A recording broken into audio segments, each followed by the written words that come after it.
जो खानदानी रईस है वो मिजाज रखते हैं नरम अपना, तुम्हारा लहजा बता रहा है तुम्हारी दौलत नई नई है, खामोश लब है झुकी है पलकों, दिलों में उल्फत नई नई है, हमारे हटरिया पे हजारे सवरिया, देखा देखी बदम हो जाए।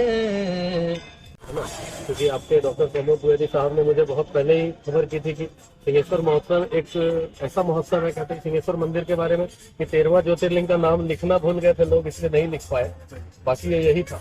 तो एक ये स्वार्थ था कि महादेव का दर्शन हो जाए, और इतना अच्छा से होगा पंडित जी लोगों की कृपा से और महादेव की कृपा से, तो बहुत मजा आया। सिंहेश्वर महादेव का दर्शन किया आपने, रुद्राभिषेक कैसी अनुभूति महसूस हुई यहाँ जो आपने पहले से सोच रखा था इस मंदिर के बारे में? देखिए क्या है कि महादेव तो जहाँ भी है महादेव ही, चाहे वो इनको आप अपने घर में रख लें चाहे कहीं भी रख लें। मैं इतने ज्योतिर्लिंग घूमता हूँ, अभी तक 8 ज्योतिर्लिंग मैं घूमा हूँ, और मेरा वही ख्याल रहेगा कि ये 9वां ही था मेरे लिए। इतना बढ़िया पुस्तक अनुभव रहा मेरे लिए, तो ये बहुत ही मजा आया। सूफी गायन को लेकर के अभी अपने इंडिया में खास करके बहुत कम गायक हैं, बहुत कम। ये गैप कहाँ से निकल के आ रहा है कि क्यों, जबकि सूफी गायन के क्षेत्र में जो अपना जो पूरा हिंदुस्तान का जो क्षेत्र था वो बहुत ही रिच, कम आ रहे हैं? क्या लगता है, क्या ऐसा कारण है कि जो उभरते हुए कलाकार हैं वो सूफी गायन में कम आ रहे हैं? और देखिए संगीत और साहित्य का एक बड़ा रिलेशन है। आप पहले के जमाने के लोग, आप अपने घर के पिताजी या माता जी को लेंगे, जब आपके माता पिता की उम्र में आप बच्चे थे तो उस वक्त आपके घर में मोहम्मद रफी साहब का गाना सुना जाता था, लता जी को लोग सुनते थे, पंडित भीमसेन जोशी, पंडित जसराज को सुनते थे। और आज हमारे समय में जब हमारे बच्चों को हम क्या सुनाएंगे, ये बहुत मैटर करता है। आप जो बच्चों को सुनाएंगे बच्चों के कान में वही म्यूजिक जाएगा। मैं बहुत, इसमें कोई बुरा मानने वाली बात नहीं है, मैं अक्सर घरों में, बड़े बड़े घरों में जाता हूँ, तो वहाँ के छोटे बच्चे आते हैं तो उनकी माँ या पिताजी बोलते हैं देखिए देखिए मेरा बच्चा बहुत अच्छा डांस करता है, तो डांस क्या करता है, तो गोवा वाले बीच पे फोटो मेरी खींच के। तो बच्चा को आप जो सुनाएंगे आप वही बच्चा सुनेगा। इसलिए बच्चों को वैसे ही शिक्षा दे ताकि वो उतनी बड़ी लिरिक्स को पढ़े, बड़े बड़े शायरों को पढ़े, बड़े बड़े इतने कवि, दिनकर कवि हुए हैं हमारे बिहार में, उनको सुने, पंडित विद्यापति कवि हुए हैं हमारे मिथिलांचल में, उनको सुने। और जो आजकल जो लिखी जा रही है चीजें वो अच्छी है बुरी है मैं इसमें नहीं जाऊंगा, लेकिन क्या है ये सबको पता है।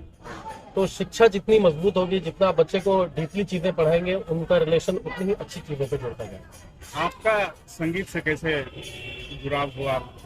संगीत मेरे घर में मैं कहूँ तो 14वीं या 15वीं जनरेशन में मेरे पिताजी स्वर्गीय पंडित ललन जी महाराज, जिनसे मेरी संगीत की शिक्षा हुई, और दादा गुरु पंडित रामाशीष महाराज जी, और उसके पहले के लोग पंडित नरसिंह मल्लिक थे और पंडित रसू मल्लिक, सारे लोग हमारे, मैं खानदानी आर्टिस्ट हूँ। आपका पहला परफॉर्मेंस जो था मंच पर वो कौन सा? 3 साल की उम्र में। वो कौन सा गीत होगा? वो उस वक्त मैंने, याद तो है, बिल्कुल याद है कि उस वक्त मैंने एक ऐसे ही रात, हमारे, मैं खानदानी आर्टिस्ट हूँ। आपका पहला परफॉर्मेंस जो था मंच पर वो कौन सा? 3 साल की उम्र में। वो कौन सा गीत होगा? वो उस वक्त मैंने, याद तो है, बिल्कुल याद है कि उस वक्त मैंने एक ऐसे ही राग यमन की एक बंदिश गाई थी।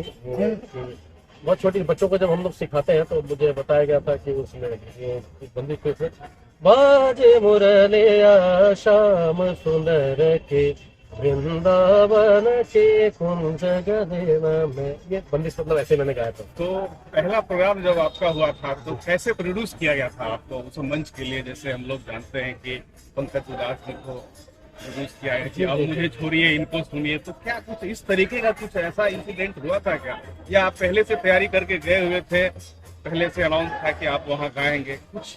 नहीं, ये गाने का जो अनुभव होता है हमारे घर में क्या होता है कि जो बच्चे पैदा होते हैं ना तो रोने से पहले कहा जाता है गाते हैं, इतने सुर में होते हैं बच्चे हमारे।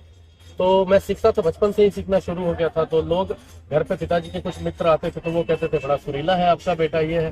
तो एक ऐसे ही एक कार्यक्रम रखा गया था, उसमें उन्होंने कहा एक बार इसको भी गाने के लिए दिया जाए। तो बस मैं शुरुआत मैंने ही की थी उस कार्यक्रम की, बाकी फिर बड़े बड़े कलाकार लोग आए थे। तो ऐसा आपका गाना जो कि आपके बहुत ही करीब हो, आमतौर पर लोग लोग कहते हैं कि बाथरूम सिंगर, मतलब कि वो ऐसा जगह होता है जहाँ पे कोई भी आदमी अपने कलाकार के अंदर को निकालता है। तो कोई ऐसा गाना जो आप अक्सर कुछ नहीं काम है तो गुनगुना लिए कुछ? गाना देखिए, एक जो सीखे पढ़े आर्टिस्ट होते हैं, जैसे हम लोग सीखते हैं, आज भी कोई सिंगर अगर मेरे से अच्छा है तो मैं उससे भी सीखता हूँ, शिक्षा दीक्षा अपनी जगह पे है। लेकिन जब हम लोग सीखते हैं तो हम लोगों के लिए कोई एक पर्टिकुलर गाना नहीं रह जाता है, फिर हम लोग राग रागिनी पे फोकस करने लग जाते हैं कि ये राग का सुर है तो अच्छा है। तो पर्सनली मेरा जो एक फेवरेट राग है वो भैरवी, तो भैरवी है। उसमें मेरे बाबा की कॉम्पोजिशन बहुत लोगों ने सुनी भी है कि मैं हमरी अटरिया पे आचार्य सवरिया गाता भी हूँ। तो उसमें मैं दिन रात कुछ ना कुछ नया ढूंढने की कोशिश करता हूँ, क्योंकि उसमें वो लाइन है, हमरे अटरिया पे आचार्य सवरिया, देखा देखी बनम हो जाए, लोग जो हंसे पर तुम नहीं हंसियो, तुम हंसी तो जुलम हो जाए, हमारे अटरिया पे आजारे सवरिया, देखा देखी बनम हो जाए। धरे गा गरे गरे धरे गा म गा गरे गरे धरे नि गा धा नि धरे गा गरे गरे धरे गा म प म प ग म प द प म प म ग म गा गरे गरे धरे नि धा धा गा धा म गरे गरे धा। बस अभी एक सवाल हो, अभी आपका एक गाना बहुत ही चर्चित हो रहा है, हाँ जी, जरा उसका 2 लाइन भी सुना दिया जाए।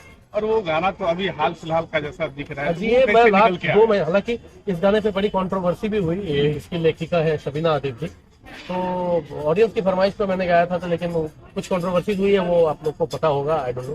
तो ठीक है, महादेव की नगरी में है, अगर ये गवाना चाहते हैं तो मैं मना नहीं कर सकता हूँ। इनसे बड़े तो ना तो हम है ना तो शबीना आदिब जी है, कोई भी नहीं। सही बात है। तो वो ऐसा है, जो खानदानी रईस है वो मिजाज रखते हैं नरम अपना, तुम्हारा लहजा बता रहा है, तुम्हारी दौलत नई नई है, खामोश लब है झुकी है पलकों, दिलों में उल्फत नई नई है।